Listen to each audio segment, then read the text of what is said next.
जय श्री ओम नमः सिद्धेभ्यः। नमो अरहन्ताणं नमो सिद्धाणं नमो आयरीयाणं नमो वज्रायाणं नमो लोहे सौवसारुणं। मंगलं भगवान् वीरो मंगलं गौतमो गणि मंगलं कुन्दकुन्दाद्यो जैनधर्मोऽस्तु मंगलम्। सर्वमंगलमांगल्यं सर्वकल्याणकारकं प्रधानं सर्वधर्माणां जैनं जयतु शासनम्। वन्दितु सौवसिद्धे ध्रुवमचलमणोवमं गदिं पत्ते वोच्छामि समय पाहुड नमो सुदकेवली भणिदं। नमः समय साराय स्वानुभूत्या चकासते चित्स्वभावाय भावाय सर्वभावान्तरच्छिदे। पुण्य पाप के भाव सब है आश्रव दुखकार, यह आत्म आश्रव रहित परम धर्म सुख का।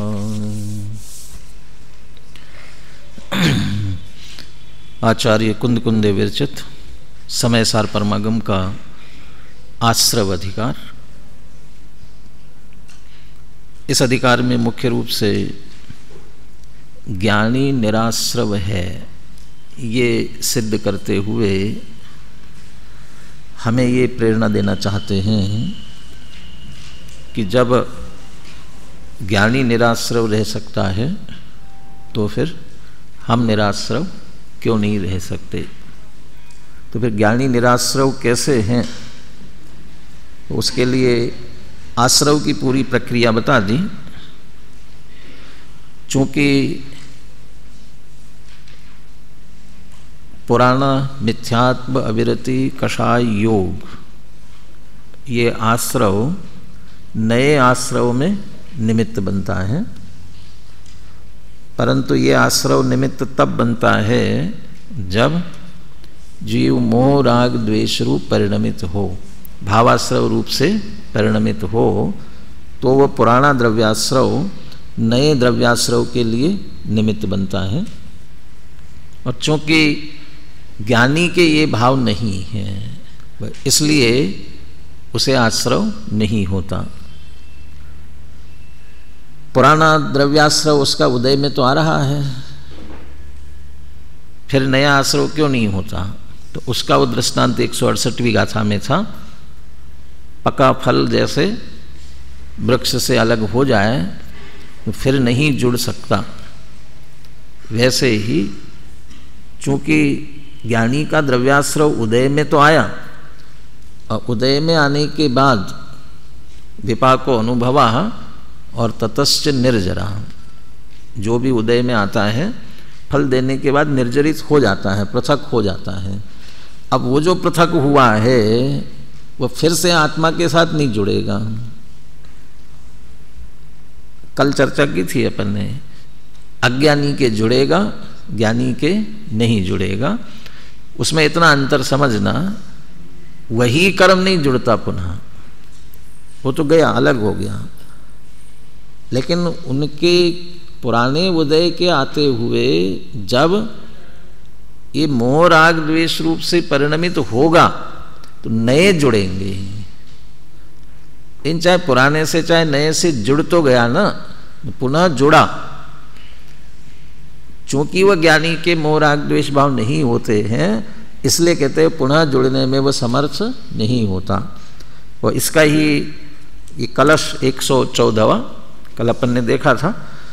इस कलश की चर्चा पंडित जयचंद जी छाबड़ा, पांडे राजमल जी और समय सार कलश या समय सार नाटक, उसमें पंडित बनारसीदास जी क्या करते हैं ये भी अपन देखते हैं। उससे पहले पुनः एक बार 114वां कलश और पद्यानुवाद बोलेंगे। मैं एक बार इसे बुलवाता हूँ, कल इसका लय, इसकी लय ध्यान में नहीं आ रही थी, इसलिए बुलवाता हूँ ताकि आपको लय भी ध्यान में आ जाएगा। भावो राग द्वेष मोहैर विनायो, बोलिए। जीवस्य स्यात् ज्ञान निर्वृत्त एव रुन्दन् सर्वान् द्रव्य कर्माश्रवौघान् येषो भावा सर्वभावाश्रवाणाम्।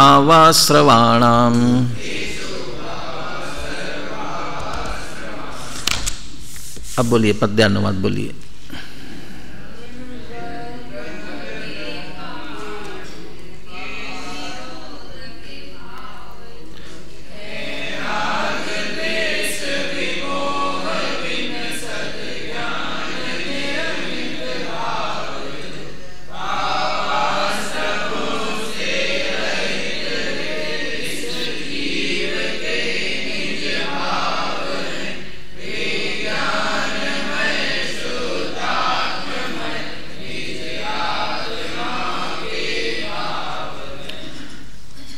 पका फल गिर करके पुनः वृक्ष से नहीं जुड़ता, वैसे ही पुराना द्रव्य कर्म उदय में आने के बाद भी वो पुराना द्रव्य कर्म उदय में आना फल के पकने के समान है। और फल पक जाता है तो फल गिर जाता है तो अलग हो जाता है। ऐसे द्रव्य कर्म भी फल देने के सामर्थ्य से जब उदय में आता है, वो उसका फल, वो फल दिया वो अलग हो जाता है। अब अलग तो हो गया, अब पुनः आत्मा से न जुड़े, वह रुक जाए, उसका उपाय क्या है, तो उसकी चर्चा थी। इन द्रव्य कर्मों के पहाड़ों के निरोधक भाव, जो इनको रोकने वाला भाव कौन सा है राग द्वेष विमोह बिन सद ज्ञान निर्मित भाव। जो वो राग द्वेष मोह के बिना ज्ञान से निर्मित भाव है, वो भाव। अब वो ज्ञान से निर्मित भाव है, वो है क्या, कहाँ से आएगा? हम भी द्रव्य कर्म के पहाड़ों को रोकना चाहते हैं, लेकिन ज्ञान से निर्मित भाव चाहिए, तो कहाँ से आएगा? भावाश्रमों से रहित वे इस जीव के निज भाव है, कहीं से लाना नहीं पड़ेगा, अपने अपने निज भाव हैं। लेकिन कैसे भाव है वे ज्ञान में, शुद्धात्म में निज आत्मा के भाव है।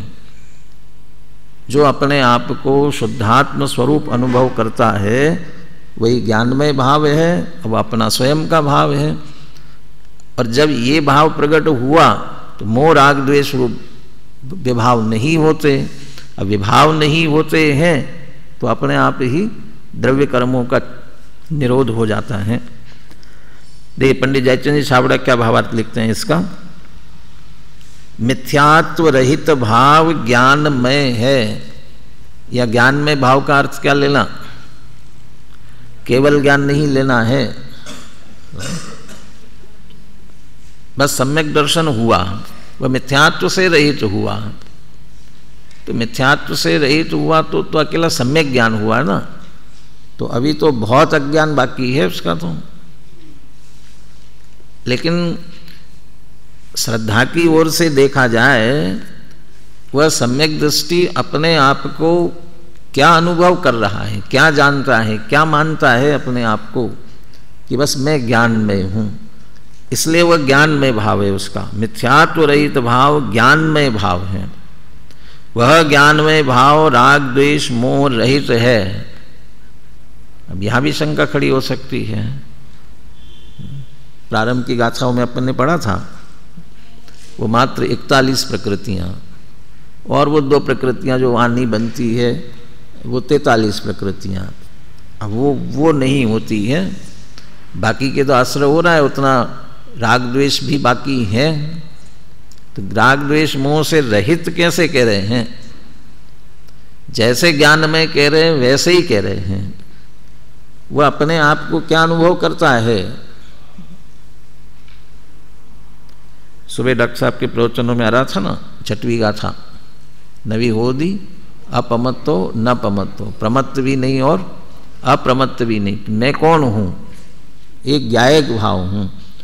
तो जो अपने आप को ज्ञायक भाव अनुभव कर रहा है, प्रमत्त अप्रमत्त क्यों नहीं है वह? क्यों नहीं प्रमत्त अप्रमत्त? क्योंकि शुभाशुभ भाव रूप से परिणमित नहीं होता, इसलिए प्रमत्त नहीं, और इसीलिए अप्रमत्त भी नहीं हो। तो एक ही हेतु दिया दोनों के लिए। शुभाशुभ भाव रूप से परिणमित नहीं होता इसलिए प्रमत्त नहीं, और इसलिए अप्रमत्त नहीं। वो जो ज्ञायक भाव तो शुभाशुभ भाव रूप से परिणमित ही नहीं होता, तो चौथे गुणस्थान वाला तो अभी परिणमित हो रहा है ना। गुणस्थानों में इतना तो समझते होंगे, चौथा गुणस्थान प्रमत्त में आता है, अप्रमत्त में आता है। प्रमत्त में आता है, छठे गुणस्थान तक प्रमत्त है, तो चौथा तो प्रमत्त में ही है, सातवें से बाद अप्रमत्त होते हैं। तो वो तो प्रमत्त है ना, प्रमत्त है तो शुभाशुभ भाव रूप परिणमित हो रहा है ना, तभी तो प्रमत्त है वो। लेकिन कहते हैं ज्ञायक भाव की तरफ से बात कर रहे हैं। वो छठवीं गाथा और टीका और आगे देखेंगे तो उसमें लिखा हुआ है कि उसे दो दृष्टियों से देखने की बात है। द्रव्य स्वभाव निरूपण, या द्रव्य स्वभाव की निरूपण की अपेक्षा से देखा जाए तो, और उसके पहले पर्याय निरूपण, या पर्याय की अपेक्षा से देखा जाए तो अनादि कर्म बंधन सहित है, और उसके अनुसार होने वाले पुण्य पाप कर्म के उत्पन्न करने वाले ऐसे शुभाशुभ भाव से परिणमित हो रहा है। फिर भी तथापि द्रव्य स्वभाव की निरूपण से देखा जाए तो कभी शुभाशुभ भाव रूप से परिणमित होता ही नहीं है। तो ऐसा वह ज्ञायक भाव, वो द्रव्य स्वभाव, चूंकि वह सम्यक दृष्टि ज्ञानी ने मैं वह द्रव्य स्वभाव ही हूँ ऐसा निर्णय किया है, उसकी दृष्टि में द्रव्य स्वभाव आया है। तो उसकी दृष्टि में जैसे शरीर और बाह्य पदार्थ मैं नहीं हूँ ये जैसे आ रहे हैं, ऐसे ही अंदर में मोह राग द्वेष के जो भाव भूमिका अनुसार हो रहे हैं, वे भी मैं नहीं हूँ ऐसा दृढ़ता से श्रद्धान में आया है, ऐसा उसके जानने मानने में अच्छी तरह से आया है। अब परिणमन में, जानने मानने में तो आ गया कि ये मैं नहीं हूं। अब परिणमन में, श्रद्धा की ओर से परिणमन देखा जाए तो परिणमन में भी नहीं है। में श्रद्धा की ओर से परिणमन, चारित्र की ओर से परिणमन अलग अलग होता है। क्या अलग अलग होता है? प्रत्येक गुण का परिणमन अलग अलग है। श्रद्धान जब निर्मल हुआ है उसके साथ चारित्र में अनंतानुबंधी संबंधी कषाय का भी अभाव हुआ है, राग द्वेष का भी अभाव हुआ है।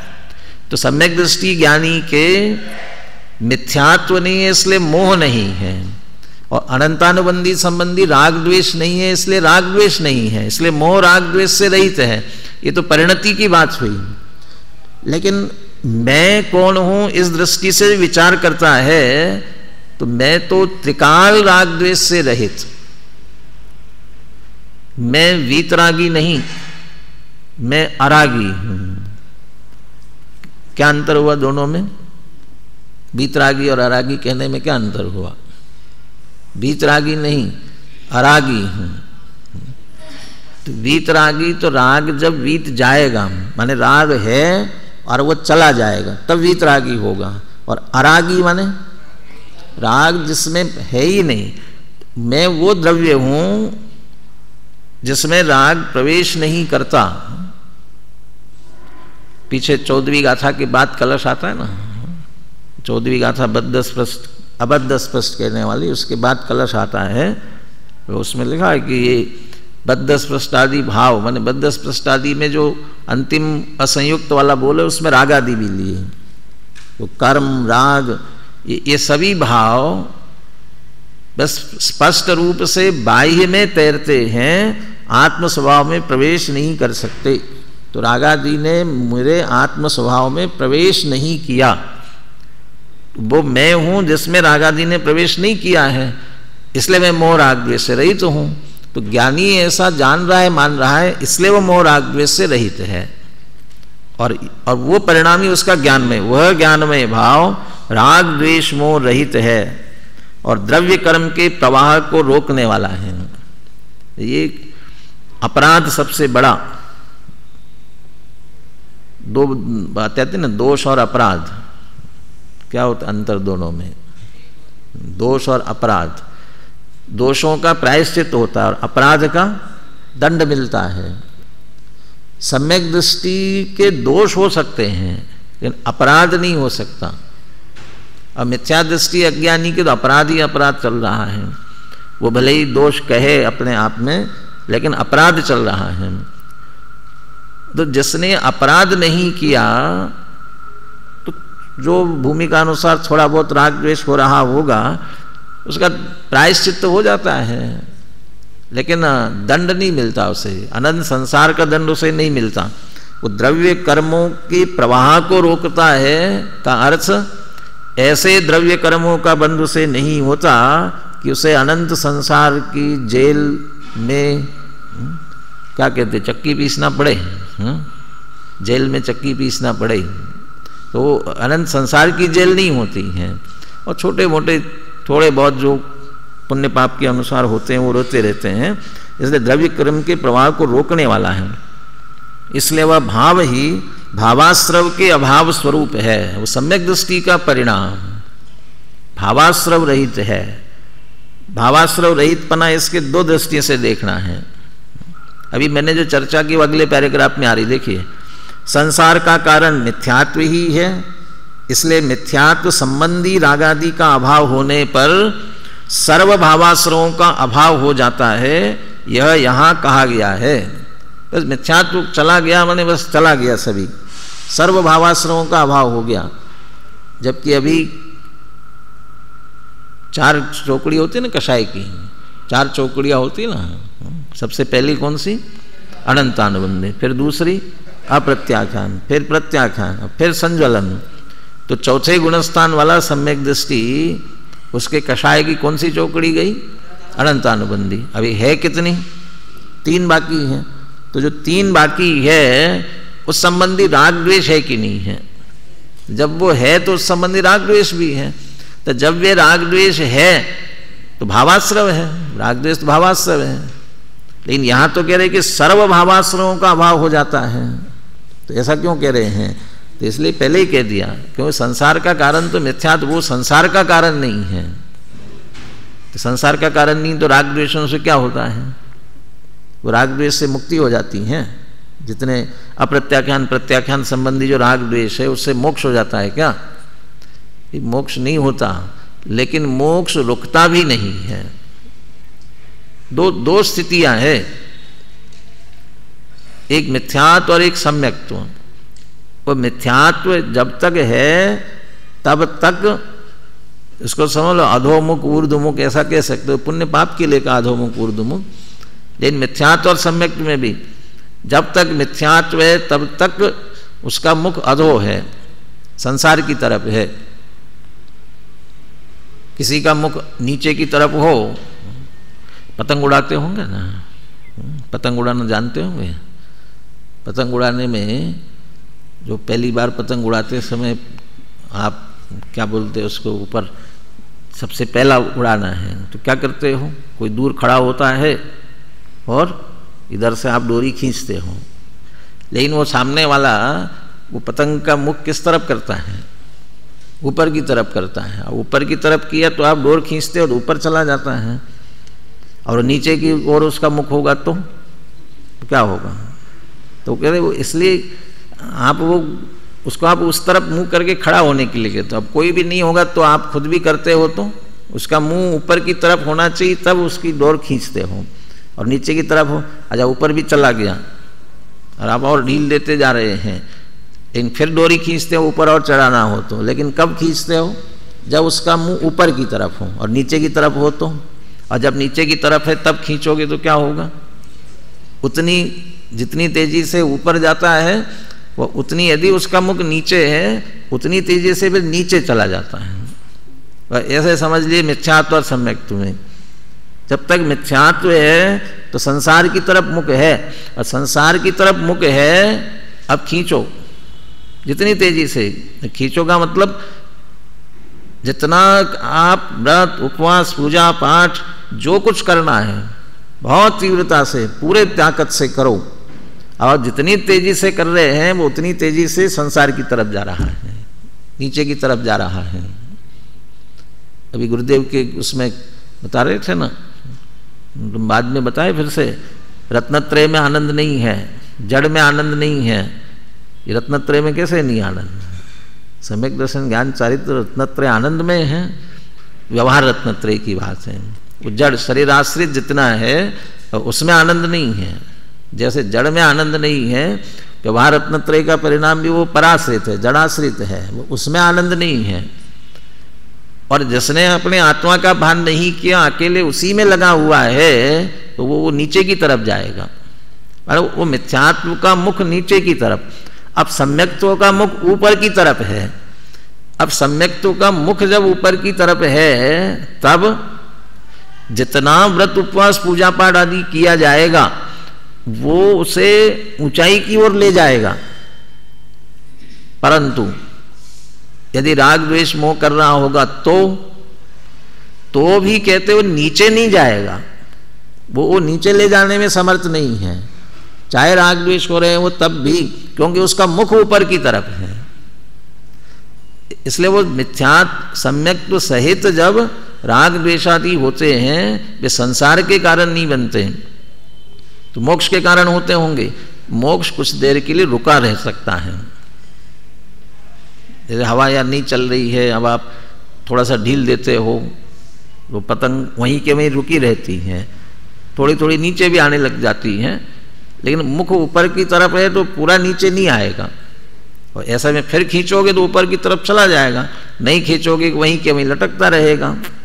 तो सम्यक तो हुआ तो निश्चित रूप से मुक्ति की ओर ही जाने वाला है। इसलिए सम्यक दृष्टि के राग द्वेष संसार के लिए कारण नहीं है, अनंत काल तक संसार में उसे भटकाने वाले नहीं है। इसलिए कह रहे भावाश्रव का अभाव है। इस कलश का निष्कर्ष पांडे राजमल जी कलश टीका में क्या लिखते हैं? अशुद्ध भाव के मिटने पर अवश्य ही द्रव्य कर्म रूप आश्रव मिटता है, इसलिए शुद्ध भाव उपादेय है, अन्य समस्त विकल्प हेय हैं। शुद्ध भाव, अब कौन सा शुद्ध भाव उपादेय है? वो वही सम्यक दर्शन वाला। छठवीं गाथा की एक और वाक्य पर चर्चा चल रही थी, समस्त अन्य द्रव्यों से भिन्न उपासित होता हुआ शुद्ध कहलाता है, वो शुद्ध भाव उपासित होता हुआ शुद्ध कहलाता है। तो मैं शुद्ध ही हूँ, त्रिकाल शुद्ध हूँ, वो ऐसा जो अनुभवन कर रहे वो शुद्ध भाव, वो ऐसा शुद्ध भाव प्रकट हुआ। कदाचित परिणति में राग द्वेषादि विद्यमान भी हो तो भी वह शुद्ध भाव नहीं कहलाएगा। उपासना शुद्ध भाव की चल रही है। हाँ, ये अलग बात है कि अभी साधक भाव की उपासना है, साध्य भाव की उपासना। जब पूरी तरह राग द्वेष चले जाएंगे, पूर्ण वितरागता होगी, तब वह पूर्णता वाली साध्य भाव की उपासना आएगी। यानी साधक भाव की उपासना है, लेकिन वो शुद्ध भाव की उपासना है। उस समय भी शुद्ध भाव रूप परिणमित हुआ है। तो अशुद्ध भाव का अभाव है तो द्रव्य कर्म रूप आश्रव नहीं होता, ऐसा वह शुद्ध भाव ही उपादेय है, अन्य समस्त विकल्प यही है। इस कलश का भावानुवाद करते हुए कवियर पंडित बनारसी दास जी द्रव्याश्रव भावाश्रव को परिभाषित करते हुए इन दोनों का अभाव ही आत्मा का सम्यक स्वरूप है। इस कारण सम्यक ज्ञान के प्रकट होने पर इन दोनों का अभाव सहज ही हो जाता है। उनका मूल कथन इस प्रकार है। यहाँ चूंकि कलश में पीछे गाथा टीका में भी द्रव्याश्रव भावाश्रव क्या होते हैं इसकी चर्चा नहीं की है, लेकिन बनारसी दास जी ने द्रव्याश्रव क्या है, भावाश्रव क्या है, इनका लक्षण भी दिया, इनका स्वरूप भी बता दिया थोड़ा।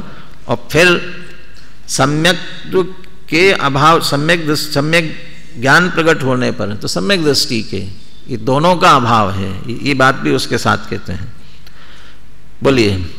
दर्वित आश्रव सो कहिए जहाँ पुग्गल जीव प्रदेश गरासे, भावित आश्रव सो कहिए जहाँ राग विरोध विमोह विकास, सम्यक पद्धति सो कहिए जहाँ दर्वित भावित आश्रव नासे, ज्ञान कला प्रगटेति हितान अंतर बाहिर और न भासे। द्रव्याश्रव, द्रविताश्रव, द्रव्याश्रव किसे कहते हैं? सो कहिए, उसे कहिए। किसको? जहां पुद्गल जीव प्रदेश ग्रासे, जहां पुद्गल जीव के प्रदेशों को ग्रास बनाता है। ग्रास बनाता है माने क्या करता है? खा जाता है, निगल लेता है। तो पुद्गल जो है जीव प्रदेशों को निगलता है, निगलता है, आकर के उस पर छा जाता है। कैसे कर्म आते हैं तो कहाँ आते हैं? ऐसा होता ना कि सभी जब छठी गाथा की जब बात करते हैं ना गुरुदेव, तो उसमें एक बात कहते हैं, छठी गाथा क्या है? ये छठी का लेख है। छठी का लेख है का मतलब क्या? अन्य लोग ऐसा मानते, अन्य दर्शन वाले जो विधाता को ब्रह्मा को मानने वाले, वो क्या करता है जब बालक का जन्म होता है तब छठे दिन आकर के उसके माथे पर उसका पूरा भाग्य लिख जाता है। वो छठे दिन आकर के लिखता है और वो फिर कभी मिटता नहीं है। जो लिखा गया ना वो फिर मिटता नहीं, वो छठी का लेख है। तो ऐसा तो वो उस वहाँ तो उदाहरण इस रूप में दिया कि ऐसा ही छठवीं गाथा छठी का लेख है। जैसे वे लोग कहते हैं वो उसके द्वारा लिखा हुआ कभी मिटता नहीं है, ऐसा ही छठवीं गाथा में जो गायक आत्मा का स्वरूप कहा गया है वो कभी मिटने वाला नहीं है, वैसा का वैसा है। वो उस अपेक्षा से उदाहरण दिया, उतनी ही मात्र लेना। या मैं इस रूप में कहता हूँ वो विधाता कहाँ भाग्य लिख के जाता है? यहाँ माथे पर लिख के जाता है। वो ऐसे हमारे कर्म बनते तो कहाँ बनते होंगे? यहाँ बनते होंगे, अकेले माथे में आकर के बनते होंगे, बाकी जगह तो नहीं बनते ना। कहाँ आकर के बनते? जो कर्म आकर के बनते हैं वो कहाँ बनते हैं? असंख्यात प्रदेश जो आत्मा के हैं उन असंख्यात प्रदेश पर सर्व, इसलिए वो जो गोमट सार का उदाहरण दिया गया, जैसे बिल्कुल तप्त गोला लोहे का पानी में छोड़ दिया जाए तो सब ओर से पानी अपनी तरफ खींचता है, क्योंकि पूरा लाल हो रहा है ना गोला हुआ, वो पूरा लाल गोला हो रहा है तो पानी में छोड़ते ही कि सब ओर से। वहाँ एक देशी उदाहरण लेना उसमें, क्योंकि वो तो गर्म गोला है तो पानी खींचता कहाँ है अपनी ओर? वो तो पानी तो पूरा भाप होकर के उड़ता जा रहा है, लेकिन वो उसमें अपनी तरफ आ रहा है पानी सब। लेकिन चूंकि पूरा लाल है सब जगह तो सब ओर पानी खींचता है। ऐसा ही आत्मा जब विकार रूप से परिणमित होता है तब कहाँ विकार होता है? सभी हमेशा ही कहते हैं अपनी माथे को आइस फैक्ट्री बनाओ और अपने मुंह को शुगर फैक्ट्री बनाओ। तो माथे को आइस फैक्ट्री बनाओ का मतलब क्या? माथा हमेशा ठंडा रहना चाहिए, और वो मुंह को शुगर फैक्ट्री बनाओ क्या मतलब क्या? हमेशा कैसा बोलो? मीठा बोलना चाहिए। तो ये माथे को आइस फैक्ट्री, इसी को ठंडा रखो। माना अकेला माथा गर्म होता है, गुस्सा आता है तो अकेला माथा ही गर्म होता है, ताकि बाकी कहीं कुछ नहीं होता।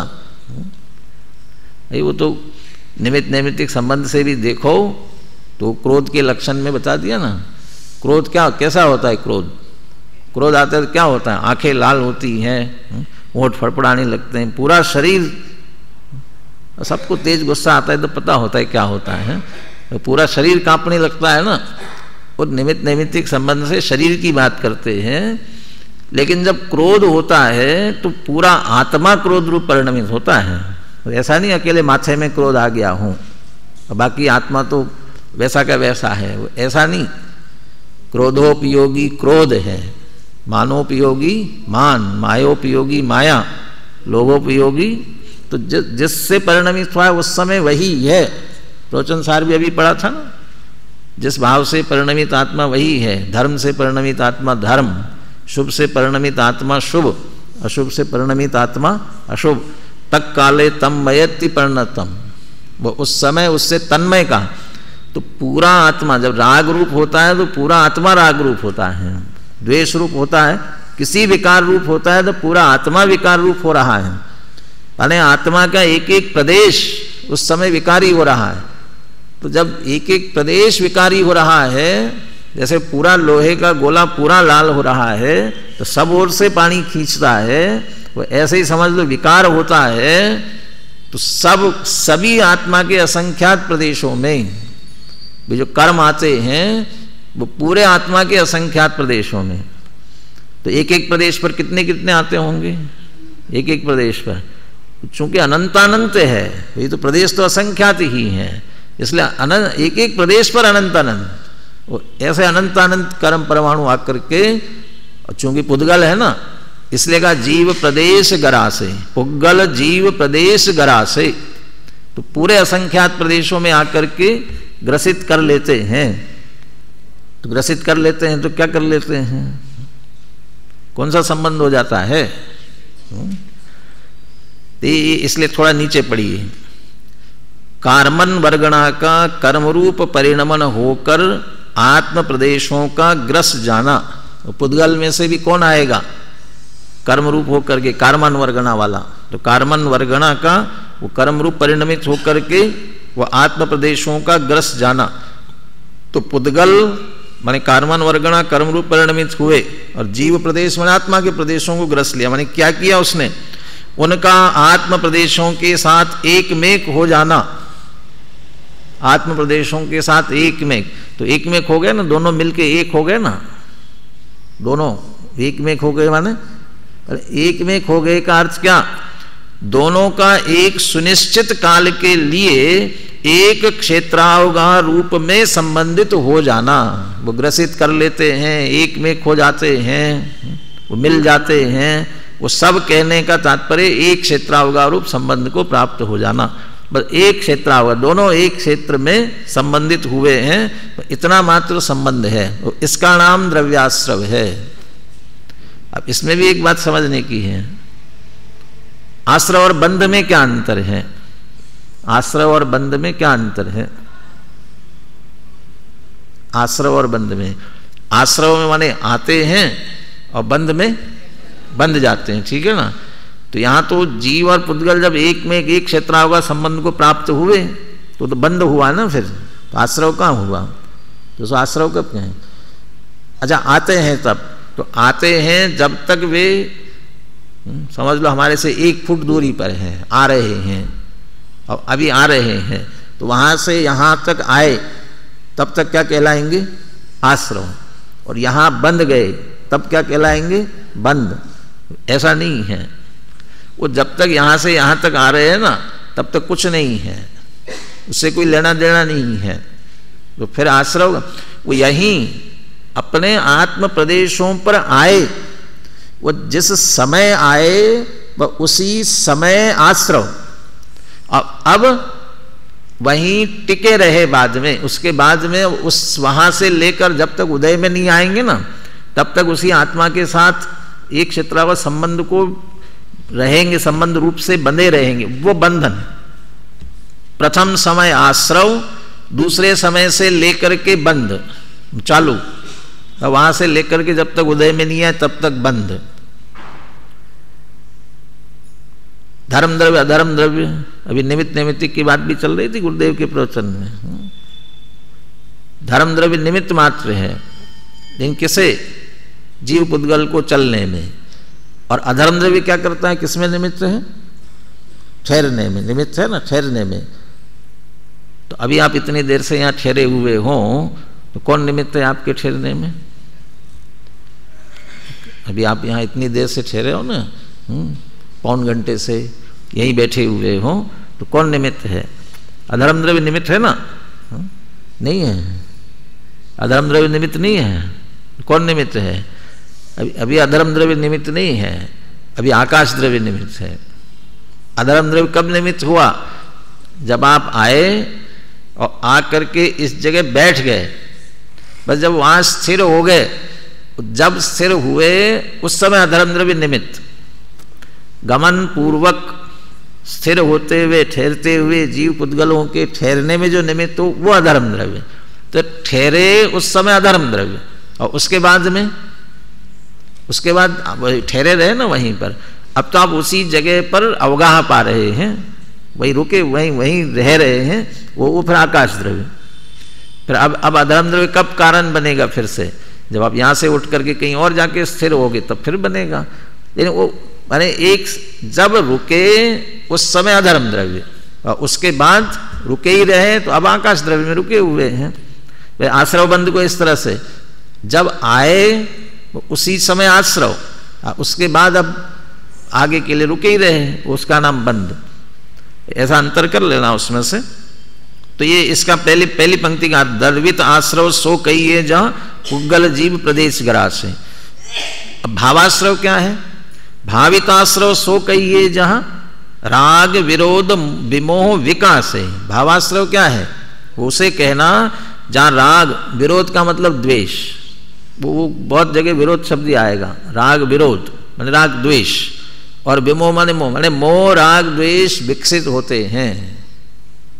होते हैं, उत्पन्न होते हैं, बढ़ते रहते हैं, वो विकास है। माने राग विरोध मोह विकास है। अब वो कहाँ विकसित होते हैं? तो आत्मा में तो होंगे, जड़ में तो होते नहीं हैं। तो आत्मा में मोह राग द्वेष भावों की उत्पत्ति होना, उसका नाम भावाश्रव। सम्यक पद्धति सो कहिए जह दर्वित भावित आश्रव नासे।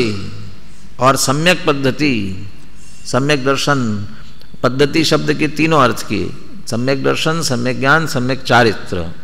क्योंकि सम्यक तीनों में लगेगा ना, तो वो क्या है? सम्यक दर्शन ज्ञान चारित्र, जहाँ द्रव्य भाव दोनों आश्रव नष्ट होते हैं, अर्थात दोनों आश्रव नहीं होते हैं। तो कहाँ नहीं होते हैं? ऐसी स्थिति कहाँ बनती है? ज्ञान कला प्रगटे तिहि छाणक, जिस स्थान पर ज्ञान कला प्रकट हो जाती है। ज्ञान के साथ कला शब्द का प्रयोग करते हैं। चढ़ालाकार ने भी कहा ना, पर द्रव्यनते भिन्न आप में रुचि सम्यक्त्व भला है, और आप रूप को जान पणो सो सम्यक ज्ञान कला है। वो कला कहते हैं ना, क्योंकि वो ज्ञान प्रकट होने के बाद बढ़ते बढ़ते केवल ज्ञान तक पहुंच जाता है, तो घटता बढ़ता है, जैसे कला कहा। केवल ज्ञान, सम्यक दर्शन पहला जो लिया वो सम्यक दर्शन, वो तो पूरा ही प्रकट होता है एक साथ, तो वो चंद्रमा की तरह घटता बढ़ता नहीं है, चंद्रमा की कलाओं की तरह, समझ लो सूर्य की तरह उदित होता है, पूरा का पूरा ही उदित होता है, इसलिए वो भला है। और ज्ञान कला है, तो ज्ञान कला प्रगटे ती स्थानक, जिस स्थान पर ज्ञान कला प्रकट हुई हो, अंतर बाहिर और न भाषे, अंदर और बाहर और कुछ भाषित नहीं होता। तो क्या भाषित होता है? ज्ञान कला प्रकट हुई तो ज्ञान भाषित होता है, ज्ञान ज्ञान ज्ञान रूप से भाषित होता है। ये अंदर बाहर क्या होता है? अंदर बाहर माने जब कमरे में बैठते हैं तब, बाहर माने कमरे से बाहर चले जाते हैं तब, अंदर माने मंदिर में होते हैं तब, और बाहर माने मंदिर से बाहर जाते हैं तब। स्वाध्याय भवन में बैठते तब अंदर और बाहर, हमारे लिए तो अंदर बाहर सब एक सही है।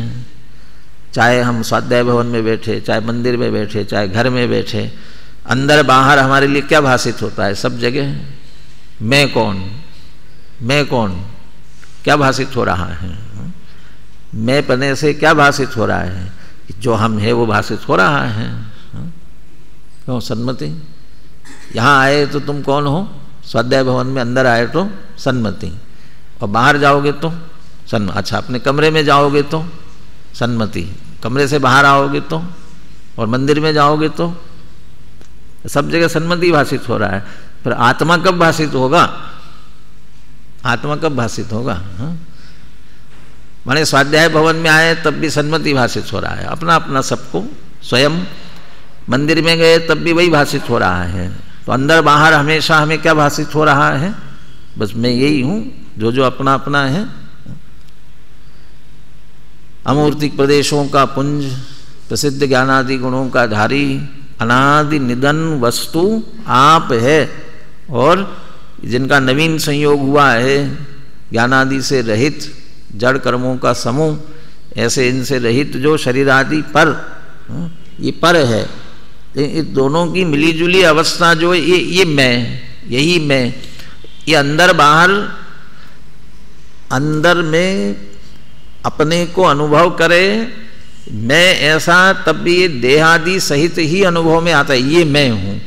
और जब बाहर दर्पण में देखे तो ये कौन है बाहर में, ये मैं हूँ। फोटो में देखे तो कौन है, ये मैं हूँ। वो अंदर बाहर वही भाषित हो रहा है, क्योंकि अज्ञान की कला अपने अंदर प्रकट है, मिथ्यात्व की कला अपने में अंदर प्रकट है, इसलिए वो वही अंदर बाहर भाषित हो। लेकिन जिनके ज्ञान कला प्रकट हुई है उन्हें अंदर बाहर क्या भाषित होगा, ये और अनभाषित, और कुछ भाषित नहीं होता। तो क्या भाषित होता है, भाई एक ज्ञायक भाव, मैं एक ज्ञान मात्र हूँ, ज्ञान स्वरूप ही हूँ, ज्ञान के अतिरिक्त मैं और कुछ भी नहीं हूँ। ये अंदर बाहर भाषित होता है। अंदर बाहर, यहाँ अंदर बाहर इसलिए कह रहे हैं क्योंकि भावाश्रव द्रव्याश्रव के विरुद्ध लेना है। जो अंदर आत्मा में उत्पन्न होने वाले भावाश्रव है, वे भावाश्रव मैं हूँ ऐसा उन्हें भाषित नहीं हो रहा है। तो अंदर भी मैं ज्ञान स्वरूप ही हूँ ये भाषित हो रहा है।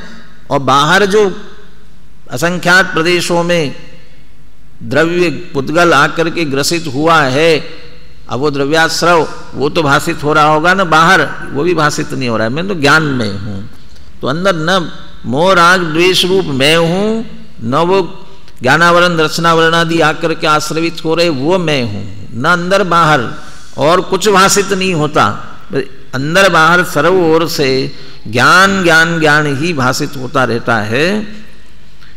दूसरी बात, अंदर बाहर का ये भी अर्थ लगा सकते हैं, द्रव्य स्वभाव से तो मैं ज्ञान में हूँ ही, लेकिन अब वर्तमान श्रद्धा की पर्याय में भी ये प्रकट हो गया कि मैं ज्ञान में ही हूँ, बाहर व्यक्त हो गया। वो अकेला द्रव्य स्वभाव में अंदर ही अंदर पड़ा हुआ है, द्रव्य स्वभाव में तो हमारे भी पड़ा हुआ है, लेकिन हमारे बाहर नहीं निकल पा रहा है। वो ज्ञान मैं ही हूँ ऐसा बाहर भाषित नहीं हो रहा। तो ज्ञानी को द्रव्य स्वभाव से तो मैं ज्ञान में हूँ ही, लेकिन सम्यक दर्शन की पर्याय में, सम्यक ज्ञान की पर्याय में मैं ज्ञान रूप ही हूँ ऐसा निरंतर भाषित हो रहा है। आप उसे नाम पूछोगे सम्यक दृष्टि ज्ञानी को, क्या नाम बताएंगे वो अपने आप को, जिसका भी जो नाम हो। भरत चक्रवर्ती तो निश्चित सम्यक दृष्टि ज्ञानी थे ना। कोई पूछता साहब आपका नाम क्या है, तो क्या बताते हुए ये बताते होंगे ना, शुद्धात्म है मेरा नाम, मात्र जानना मेरा काम, वो सुनाते होंगे ना। भरत चक्रवर्ती हूँ मैं। दिग्विजय के लिए निकले तो सूचना भेजते, बाहुबली के पास भेजी थी ना सूचना, मैं चक्रवर्ती हूँ, 6 खंड का अधिपति हूँ, अधीनता स्वीकार करो। देखो मैं भरत चक्रवर्ती हूँ। तो मैं भरत चक्रवर्ती ये कह रहे ना, तो मैं भरत चक्रवर्ती कह रहे हैं तो अंदर बाहर क्या भाषित हो रहा है कि मैं भरत चक्रवर्ती हूँ। तो मिथ्या दृष्टि हो गए ना। ये तो कह रहे हैं लेकिन मान क्या रहे हैं, ये बराबर मान रहे हैं निरंतर। वो सब करते हुए निरंतर ये मान रहे हैं कि मैं तो चैतन्य स्वरूप शुद्ध आत्मा ही हूँ। तो कब वो उसको कहते हैं अजपा जाप। वो ऐसा जपते नहीं है माला लेकर के, मैं आत्मा हूँ मैं आत्मा हूँ मैं आत्मा हूँ, ऐसा जपते नहीं हैं। यही विचित्रता है। जो जपते हैं उनके वो होता नहीं है, और जो नहीं जपते हैं उनके हो सकता है। माला लेकर के जप रहे हैं ना, नमो का जो भी जप रहे हैं वो जप रहे हैं, उनको बराबर पंचपरमेष्टि का स्मरण चल रहा है ना। वो जपने वालों की क्या बात करें। अभी अपन 9 बार हो गया समय, जिनवाणी स्तुति के बाद 9 बार नमोकार मंत्र बोलेंगे ना, बराबर नमोकार मंत्र में पंचपरमेष्टि का ही स्मरण करेंगे ना। अजपानी जाप कर रहे हैं तब तो उनका स्मरण है ना, तब भी नहीं है। और वे मैं शुद्धात्मा हूँ ऐसा कहते नहीं है, और तब भी निरंतर मैं शुद्धात्मा हूँ ऐसा निरंतर अंतरंग में चल रहा है। ये अंतर बाहर उनको वही भाषित होता है, और कुछ भी भाषित नहीं होता। और कुछ भाषित नहीं होता, ये द्रवित भावित आश्रव नाश है। इसका ही नाम द्रव्याश्रव भावाश्रव का नाश है। तो चूंकि ज्ञानी अपने आप को ज्ञान स्वरूप अनुभव करते हैं, ऐसे ज्ञान स्वरूप में मोह राग द्वेष भावाश्रव नहीं होते, और भावाश्रव नहीं होने के कारण से उन्हें द्रव्याश्रव भी नहीं होता, इसलिए ज्ञानी निराश्रव है। अगली गाथा में पुनः यहाँ तो कहा था कि राग द्वेष मोह नहीं होते, यदि वो गाथाओं की दृष्टि से देखोगे ना 168 में लिखा हुआ है भावाश्रवों का अभाव, और यहाँ अगली गाथा में लेंगे द्रव्याश्रवों का अभाव, ज्ञानी के द्रव्याश्रवों का भी अभाव है। तो बता तो दिया इसमें, तो फिर विशेष बात करेंगे उसमें से किस तरह द्रव्याश्रवों का अभाव है, इसकी चर्चा आगे करेंगे।